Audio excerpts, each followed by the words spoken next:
Hello everyone. Today I have discussed about the topic transition from segregation to inclusion यानी अलगाव से समावेशन की ओर परिवर्तन। इसके पार्ट वन को इसके पहले मैं बताया था। आज मैं इसके पार्ट टू के बारे में बात कर रहा हूँ। कहने का तात्पर्य है एक ऐसी शिक्षा व्यवस्था के बारे में आपसे बात कर रहा हूँ जिसमें कि वैसे सभी असमर्थी बालकों की समावेशन की बात है जो समाज की मूल धारा में और भारत के जो सभी वर्गों के बच्चों हैं जो कि सामान्य बच्चे हैं उनके साथ मिलकर वो पढ़ाई कर सके, उनके साथ वो शिक्षा ग्रहण कर सके, ये सबसे बड़ी बात है। क्योंकि अक्सर ये चीज़ देखा जाता है कि उस प्रकार के जो बच्चे होते हैं उन्हें स्पेशल यानी विशिष्ट विद्यालयों में शिक्षा दी जाती है, जिससे उन्हें ये महसूस होता है कि कहीं न कहीं समाज से वो थोड़ी सी अलग यानी अपने आप को अलग महसूस करें और उन्हें इन्फिनिटी कॉम्प्लेक्स होती है। तो इसके पूर्व के क्लास में, पूर्व के वीडियो में मैं इससे संबंधित विस्तार से बात किया था। आज मैं उसके लीगल यानी वास्तविकता होने के क्या क्या कारण हूँ, कैसे उससे जो है वह पूरी तरह से कॉन्स्टिट्यूशनल यानी सिस्टमेटिक वे में उसे व्यवस्थित किया जाए, ये अति आवश्यक है।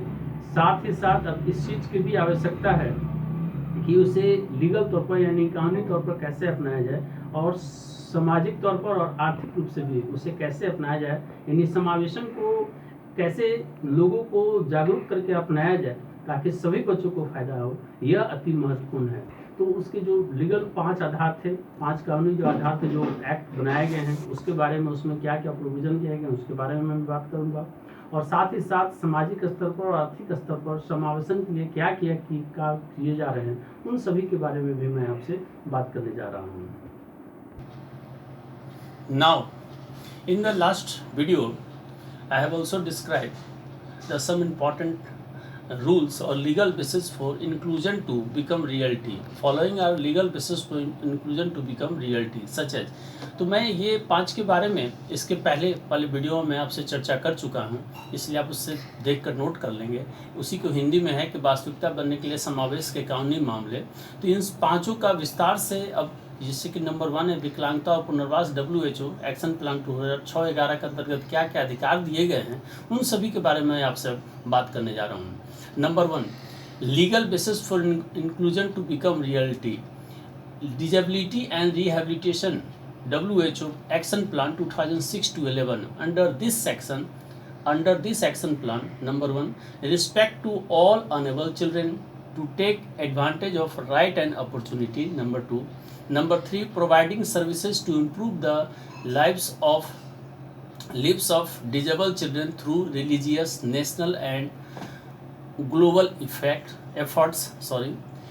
Next, promote community-based rehabilitation. Next, promote plans for development, measurement, use related to disabled children. Next, promoting the right and opportunity of disabled children, coordinating between the community and those who make plans. Now in Hindi, वास्तविकता बनने के लिए समावेशी कानूनी मामले। Number 1, विकलांगता और पुनर्वास WHO कार्य योजना 2006-11 के अंतर्गत क्या थे।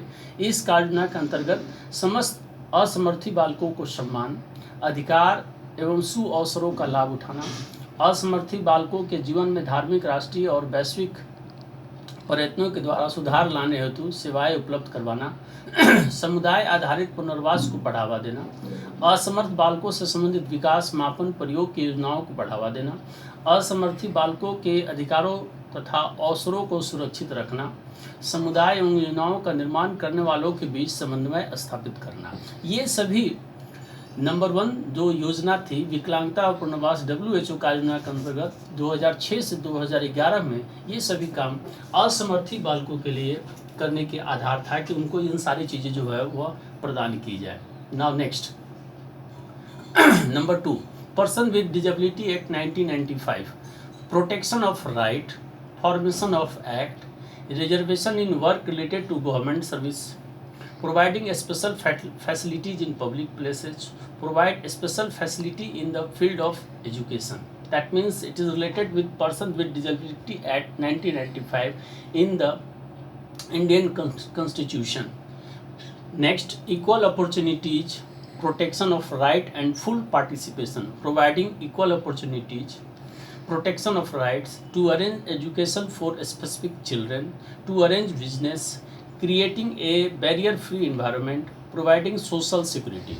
Now in Hindi, विकलांगता अधिनियम 1995 के साथ व्यक्ति के क्या क्या अधिकार दिए गए थे। नंबर 1, अधिकारों की सुरक्षा करना, अधिनियम का निर्माण करना, सरकारी सेवा से संबंधित कार्य में आरक्षण, सार्वजनिक स्थानों पर विशेष सुविधा उपलब्ध कराना, शिक्षा के क्षेत्र में विशेष सुविधा प्रदान कराना।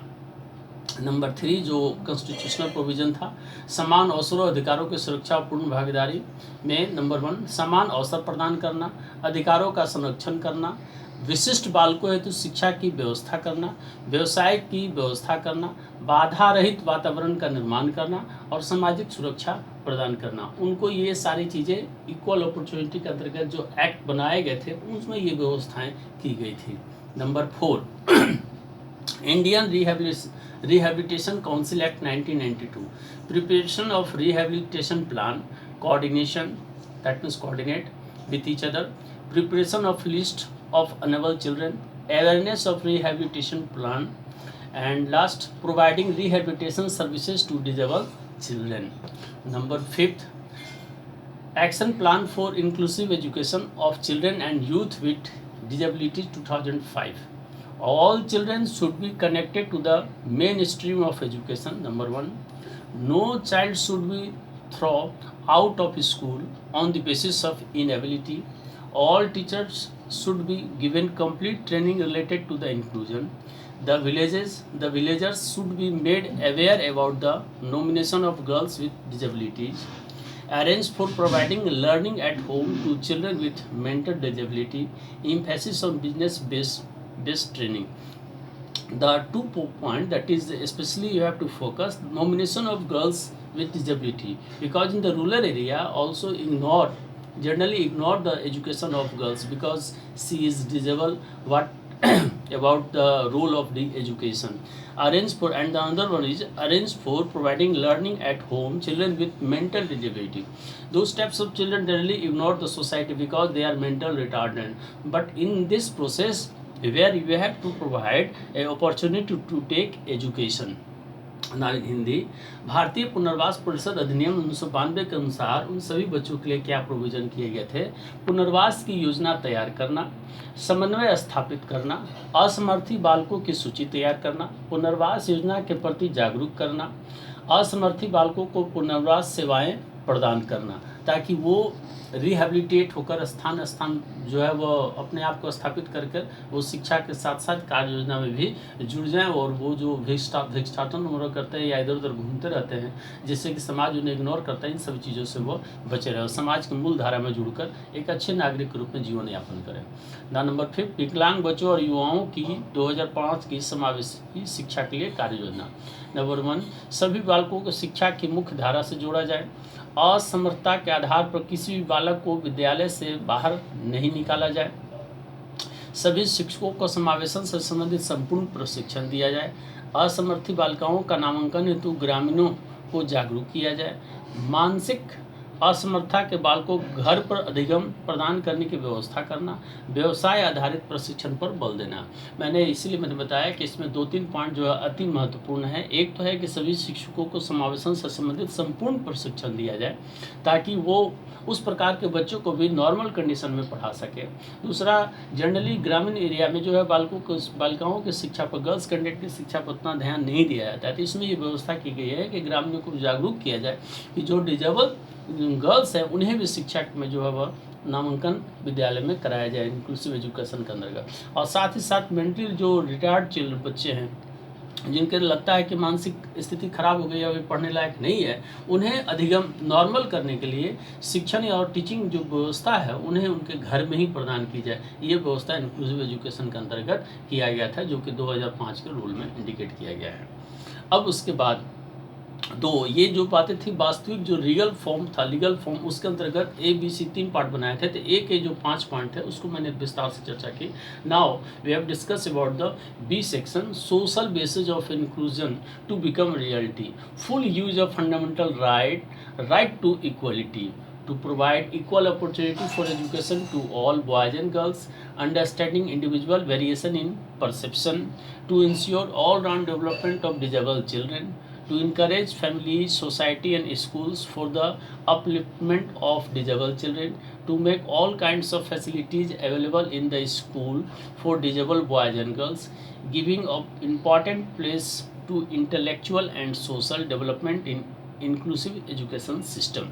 नाउ इन हिंदी, वास्तविकता बनाने के लिए सामाजिक आधार क्या क्या है? नंबर 1, मौलिक अधिकार अर्थात समानता का अधिकार का पूर्ण उपयोग हो, समस्त बालक एवं बालिकाओं को शिक्षा का समान अवसर प्रदान करना, व्यक्तिगत विभिन्नताओं को अवधारणा को समझना, असमर्थ बालकों के सर्वांगीण विकास को सुनिश्चित करना, असमर्थ बालकों के उत्थान हेतु परिवार, समाज और विद्यालयों को प्रोत्साहित करना, सभी प्रकार की सुविधाओं को असमर्थी बालक बालिकाओं के लिए विद्यालय में उपलब्ध कराना, समावेशी शिक्षा प्रणाली में बौद्धिक तथा सामाजिक विकास को महत्वपूर्ण स्थान देना। ये एक सोशल बेसिस पर एक आधार है, सामाजिक आधार पर, जैसे कि कैसे जो है वह इंक्लूसिव एजुकेशन को सामाजिक सपोर्ट भी मिल सके।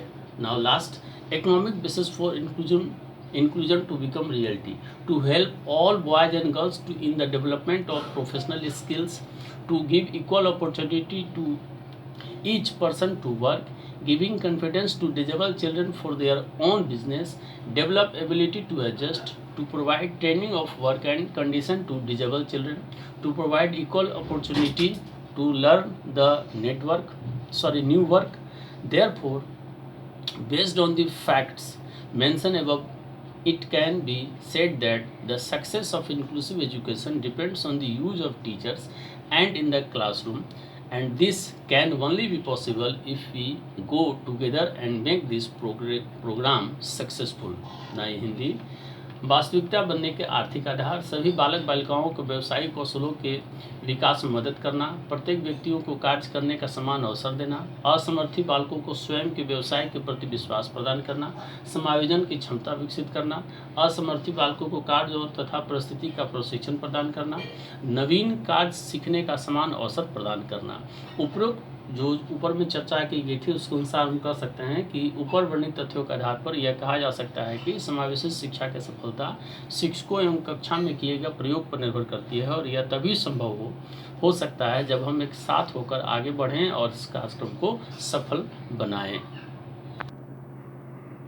On the basis of above provision for disabled children, especially on the assumption of the inclusive education, along with support of social and economic basis, it indicates that if moral support of the constitution according to the rules and regulations along with society and economy, it should be developed. अगर पूरी तरह से जो कानूनी तौर पर जो provision किए गए हैं, साथ ही साथ सामाजिक और आर्थिक आधार पर जिस प्रकार से सपोर्ट मिल रहा है, अगर ये सभी चीज़ें सिस्टमेटिक वे में काम करें तो निश्चित ही समावेशी शिक्षा जो है सफल हो सकती है, और जो अलगाववाद की जो प्रवृत्ति है या जो पृथकीकरण की प्रवृत्ति है उस प्रकार के बच्चों के लिए जो कि डिजेबल हैं या असमर्थी हैं, तो उनके मन से जो इन्फिनिटी कम्प्लेक्स है या जो एंजाइटी है, तनाव में जो रहते हैं, वो पूरी तरह से दूर हो जाएगी, और साथ ही साथ जो भिक्षाटन की प्रवृत्ति होती है वो भी दूर हो जाएगी, और समाज के मेन स्ट्रीम में मूल आधार पर समाज की मुख्य धारा में जुड़कर एक अच्छा वो जीवन यापन कर सकते हैं। इस टॉपिक का मूल उद्देश्य या मेन जो ऑब्जेक्टिव और मेन जो लक्ष्य वो ये है कि इस टॉपिक के द्वारा ये संदेश देने की चेष्टा की जा रही है कि आप कैसे असमर्थी बालकों को शिक्षा या बालिकाओं को शिक्षा दें, साथ ही साथ ग्रामीण क्षेत्र में ग्रामीण परिवेश में रहने वाले लोगों को जागरूक करें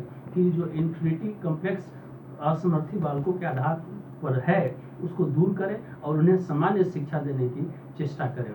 हम सभी प्रशिक्षित शिक्षकों से ये साथ ही साथ आशा करते हैं कि वह डिजेबल चिल्ड्रन जहाँ भी उन्हें नजर आएंगे, उनके गार्जियन, उनके माता पिता, अभिभावक को समझाएंगे कि ये उस प्रकार की स्थिति में नहीं है, इन्हें सामान्य होने में थोड़ा समय लगेगा, इन्हें मोरल सपोर्ट की आवश्यकता है, समाज की सपोर्ट की आवश्यकता है, ताकि समाज की मुख्य धारा में जुड़ सके। उम्मीद करते हैं कि आप इस वीडियो को देखेंगे, पसंद करेंगे, इसके नोट्स को तैयार करेंगे। धन्यवाद।